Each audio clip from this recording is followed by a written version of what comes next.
எண்ணிலடங்காத நட்சத்திரங்கள் நடுவில் ஒளிரும் வெண்ணிலவு ஒன்றே. அதுபோல லட்சக்கணக்கான மக்களில் ஒருவர்தான் தலைவராகிறார், மக்களின் தலைவராகிறார். 1000 பேர் தலைவர் என்று வரலாம், ஆனால் மக்களின் தலைவர்கள் விரல்களை விட்டு எண்ணும் அளவில் தான் உள்ளனர்.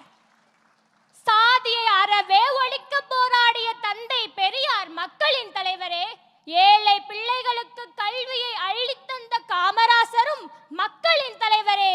இவ்வரிசையில் அடுத்ததாக வருபவர் திரையுலகில் இன்று இளைய தளபதியாக வலம் வந்து நாளை தமிழகத்தின் தளபதியாக வலம் வர போகும் என் அன்பு அண்ணனும் மக்களின் தலைவர் தான் என்று சொல்வதில் மட்டற்ற மகிழ்ச்சி கொள்கிறேன். பாரதி கண்ட புதுமை பெண்களை மீட்கவும், இளைஞர்களை சிறை பிடிக்கும் போதையை ஒழிக்கவும் போர் ஒன்று தொடுக்க போகிறார் தமிழகத்தின் நாயகன். அப்போரில் வருங்கால இந்தியாவின் தூண்களாக விளங்க போகும் நாங்களும் எங்கள் குடும்பமும் வாக்குகளின் மூலமாக ஒத்துழைப்பை தருவோம் என்பதில் சந்தேகம் ஏதும் இல்லை. நல்லாட்சி சிறக்க வேண்டி வெற்றி நமதே என்று கூறி மகிழ்கிறேன். நன்றி.